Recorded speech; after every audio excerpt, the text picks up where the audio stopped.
Here we are. So there is my Triton, the first view of my Triton that has been brought to me by a very nice man. I bought this off from eBay. He came and delivered it to me for the price of fuel. We'll get a lot more detail of this later, but this is exactly as it was when I got it. I haven't touched it since I received it. So as you can see, it's a Norton Featherlight chassis with Norton rims. Apparently the forks have been rebuilt. It's got the headlights and it's got some drop handlebars. Then, as well as the main cycle parts, we have the couple of bits, a few box of bits. So we've got an engine. Again, I'm told it is for a 1956 Thunderbird. I guess we'll see. And then we have a big box of bits here as well.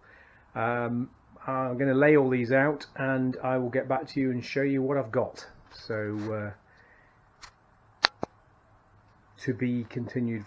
Here we are. I've now unpackaged everything that I got from my eBay purchase.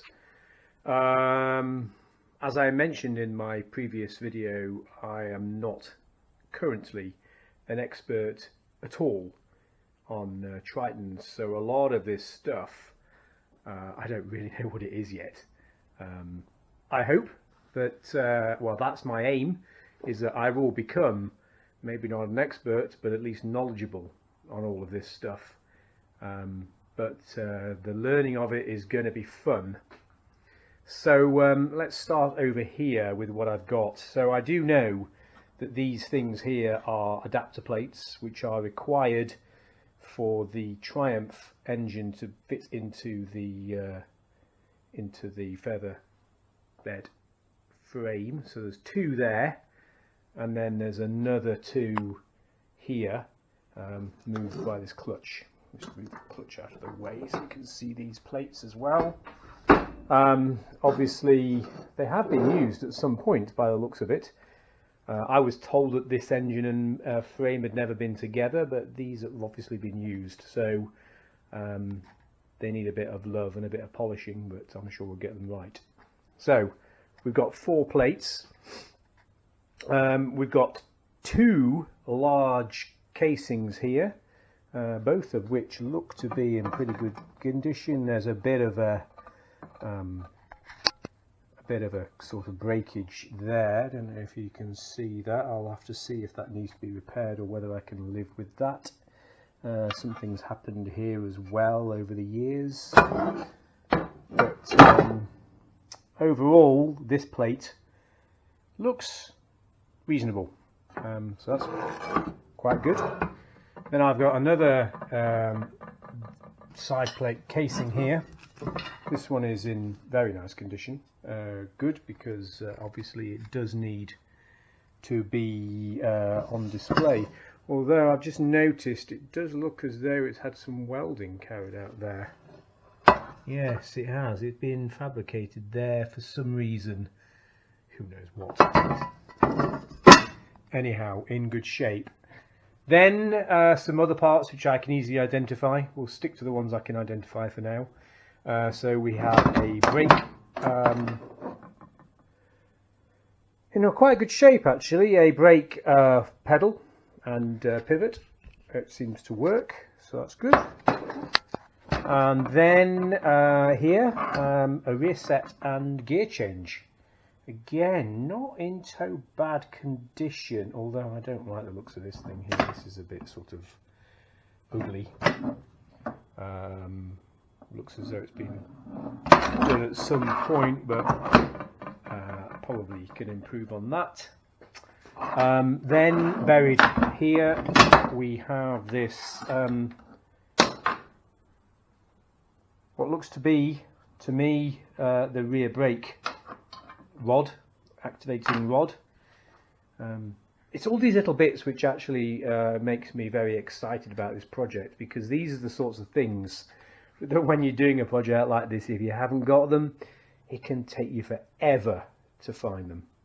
Then we've got a bearing here. I really have not a clue what this bearing is for. Again, to be discovered. I'm sure we will find it somehow, but I don't know. It seems to be new. Then we have here what looks to be, to me,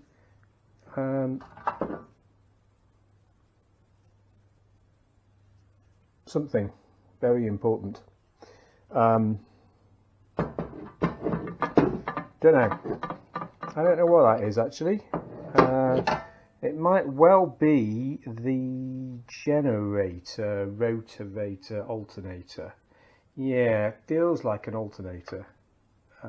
So probably an alternator, but I don't know. Then this is something I do know. This is a aluminium chain guard. Don't know if I like that or not. It looks a bit sort of homemade.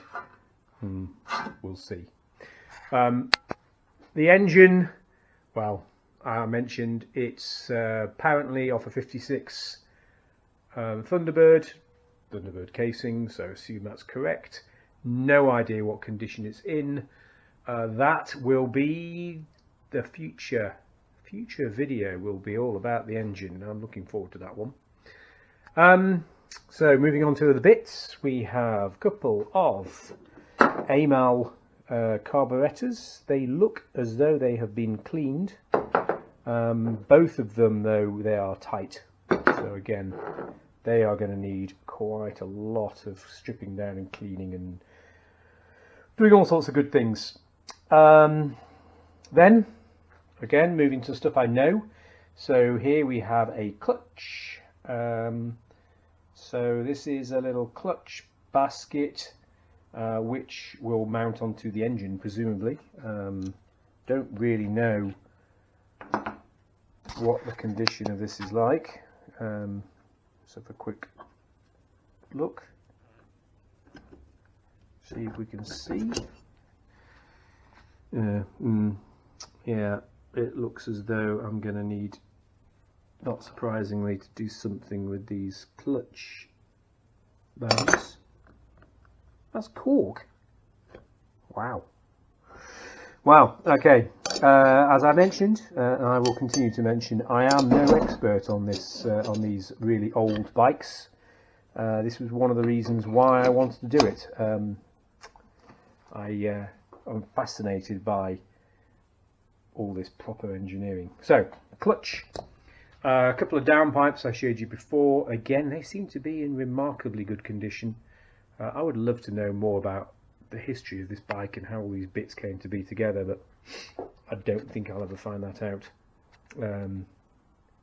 Then here we have so I should have mentioned this engine is a pre-unit engine, which means that actually it does not have a integral gearbox. So it's a very straightforward engine. You can see cylinder barrel, it's on its side at the moment obviously, and then here, down here is where the crankcase is, where there'll be the crank and the main bearings. And then, so obviously there is no gearbox, which is very different to today's motorcycle engines, and this here is the gearbox, and that's probably as much as I know about it at the moment. It's got a spline down here, which presumably is how you change gear. It's got something else here as well, and this. So there's a few things here which are going to be great fun to have a look at and understand. And then we got this thing here, which looks to me like a stator for generating electricity, which makes me wonder what that is, which is why I didn't immediately think it was an alternator. I mean, why would you have an alternator and a generator? Don't know at all. So maybe one replace the other. We'll see. All this will come clear. And then we have a little box here. and in an old margarine tub it says clutch. And in here we have a few miscellaneous little bits. So a little spliny thing here that presumably goes on something with a Woodruff key. Then it looks like we've got some banjo pipe with probably for the dry sump oil system. And then a mechanism here of some sort. This is not a banjo bolt, it's got no hole in it. No, it's got no hole in it. So that's some sort of mechanism.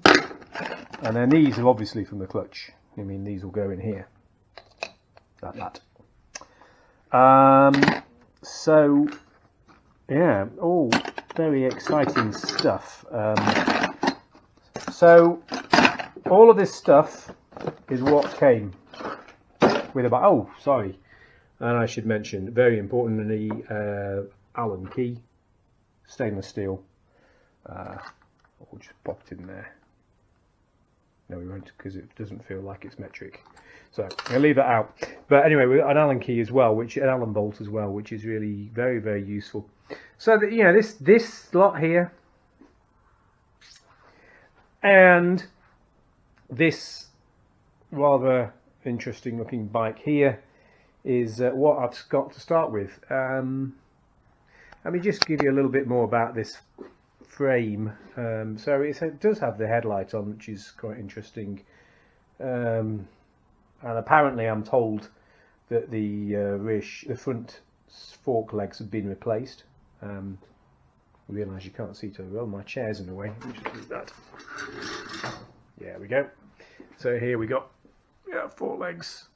Now notice that it's got quite large drum brakes, but they appear to be single acting. So often Tritons use double acting drum brakes. That bit I have learnt, but this one doesn't. This one's got a single, so I don't know about that.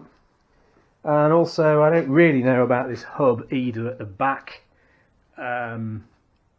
but again we will learn all of this stuff. So there we go. What I'm going to do with all of this stuff now is I'm going to package all of these bits and bobs away nice and safely in my workshop so that they are out of the way and I've got a nice clear bench. And then I'm going to take the motorcycle to pieces, and then the restoration can begin. One of the first things I need to do though is, although I have quite a nice workshop, I am a little bit space limited. As you can probably see from this video here, it's a little bit space limited. So time is going to be well worth spending to make sure that I've got some sort of way of moving this bike around the workshop, and that's one of my next projects. Is I'm going to start taking the bike to bits, and I'm going to build some sort of frame on some casters so that I can move it around the workshop. Okay, more to follow. So to close this video, I thought I'd just quickly show some images of the sort of bike I'm aiming for. As you can see, there is a lot of work to go.